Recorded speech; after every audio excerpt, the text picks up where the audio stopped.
There's 45 million borrowers who owe $1.6 trillion dollars, and majority of them haven't been paying the payments on that $1.6 trillion dollars. And I'm talking about, you guessed it, student debt.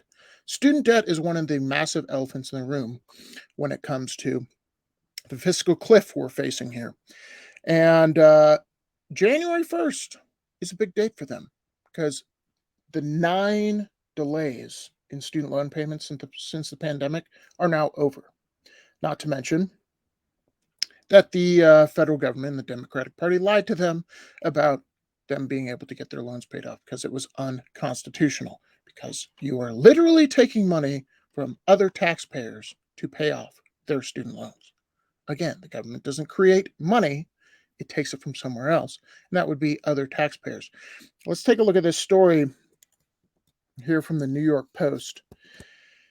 Talks about some of the feelings that these students are having about their debt. And I feel for them, to be honest with you, because it is predatory.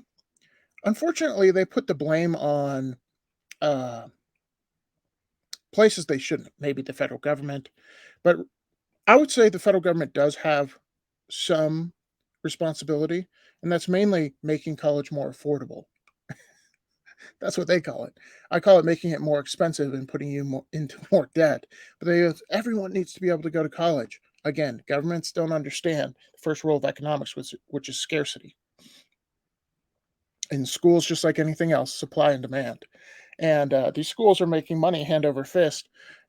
Watch any TV program, you're going to see two companies with their commercials. It's normally schools online of some kind, and it's pharmaceutical companies. So obviously they're making money. So some of these students are way out over their skis when it comes to their debt, and I feel sorry for them because when they were 18, they signed on for this debt. 18 years old, and they don't know what $50,000 is. I mean, they know what the number is, but they don't know how expensive that actually is. So, reading from the article here, as they contend with the second legal setback to President Biden's estimated 430 billion student loan cancellation program, and update from this article, uh, a federal judge said it was unconstitutional. The Biden administration is trying to take it to the Supreme Court. I don't think they will win because it is unconstitutional. So I don't think there's going to be any federal relief. Further reading here. Some exasperated borrowers told the Post that they won't even pay another penny towards the massive tabs, regardless of how it might impact their financial or their future finances. And you got to put yourself in these people's shoes. If they have an interest rate on their student loan where they are taking one step forward, two steps back, as soon as you lose hope when it comes to paying off your debt, and I try to, yes, you should pay off your debt, but these people are losing hope to the point where they're like, I don't, I mean, I'm already in dire straits as it is. What happens if it lowers my credit score? I don't care. I don't care. And there's of the 45 million people that owe on their student loan, 16 million applied for debt relief. 16 million. That means 16 million people have not been paying on their loans for about 2 years now. And student loans are a massive part of the economy when it comes to purchasing power, because where else is that purchasing power going if they're not paying on their student loans? It's going to somewhere else. It's either going to more consumptions or more needs, what have you, but that money's going to come from there, where it is today, and go right back to student loans come January 1st. All right, further reading here. Rather than having up to $20,000 forgiven by that Biden vowed in August, the fed-up debtors remain among the more than 45 million borrowers who owe up to $1.6 trillion on student debt. The average undergraduate borrower leaves college with nearly $25,000 in debt, according to the Department of Education review, and payments often start 6 months out of school when cash can be especially tight. As a result, roughly 16% of borrowers are currently in default on their loans.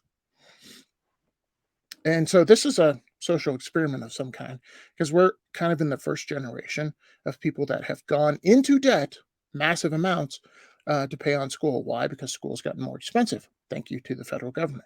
Because if they make borrowing, if you think about it, if anyone can borrow any amount of money to go to any school they want, which is essentially what it comes down to, what do you think the schools are going to do? Raise or lower prices? They're going to raise them, and they've raised them at an epic rate compared to inflation. And that's just due to supply and demand. There's a ton of demand. People want to come to school. Half the people even come, don't even graduate. Who cares? They still owe us money, or they gave us money. So the schools are making out like fat cats, and everybody else is suffering because of it. But we care about our students, and we're here for higher education, and we want people to learn. Yada yada yada. Okay, it's a money-making organization. Not saying learning isn't good, but schools are a money-making organization, just like anything else. All right, further reading here. But the current and former students, including one who owed a staggering $118,000, said the looming payments are simply above their pay grade. Great name. Especially in post-pandemic America. Some 26 million people applied for the loan relief plan that critics claim could intensify inflation, and 16 million have already been approved as of last week.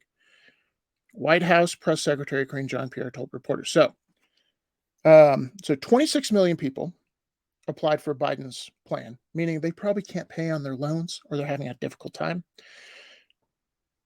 16 million were approved. Let's see what happens January 1st, because as these people start to pay on their loans, the data is going to start to come out or not pay. And like I said, that purchasing power has gone somewhere else over the last 2 years. And 2 years is a long time. Long time. You kind of get entrenched in your habits of not paying on your student loan. Activists say the viability of the proposed debt relief remains unclear. The Department of Education stopped accepting relief applications, and the program faced a possible Supreme Court showdown. Debt activists say up to 75% of borrowers won't resume paying when those invoices arrive. Okay, so that, again, a stunted generation, a lot of it having to do with student debt. You can't start a family, or you can, but it's very difficult. I did a story the other day. Median home price is over 100,000. You have to make over $100,000 to be able to afford the payment. The median home price in America. Not to mention these people are paying on their student loans. They can't afford a home. They can't afford to start a family. So here's what a couple borrowers are doing.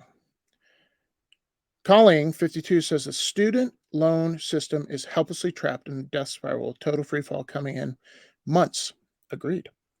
He noted that nearly 60% of borrowers are not paying off their loans as of 2019. So 60% of the total haven't been paying on their debt for the last 2 years, prior to the coronavirus pandemic. So here's some examples of people. Yazan, who has $118,000, he says, my plan is $118,000 in debt. My plan is I'm not making any more payments. Biden campaign promised to forgive tuition-related federal student debt was the only reason, he said. That's the only reason he voted Democrat. Obviously, they lied to him. And this is the answer is not free. Okay, the answer is not to make it free and the federal government to come in. The answer is to get the federal government out. Okay, if you want to go to school and you can't afford it, then you don't go to school. That's really what it comes down to. But if a school, to make a profit and to pay their professors and yada yada, has to have 100 students, but their price is so high that they can only get 50 students in there, guess what they're going to do? Lower their prices. That's what they're going to do. All right, Heather Helton, who has $56,000 in debt, and her prior monthly payment was $137. Helton, who has 5 different loan providers since graduating in 2006, said she feels duped having to deal with another loan company. Helton added she is absolutely plans to stop paying down her sizable balance, along with a 6% interest rate. What does this do to their credit? What does this do to their ability to buy anything else? It destroys it if they decide not to pay on their loan. But again, if you've lost hope, You don't care. She says this was a federal con artist operation.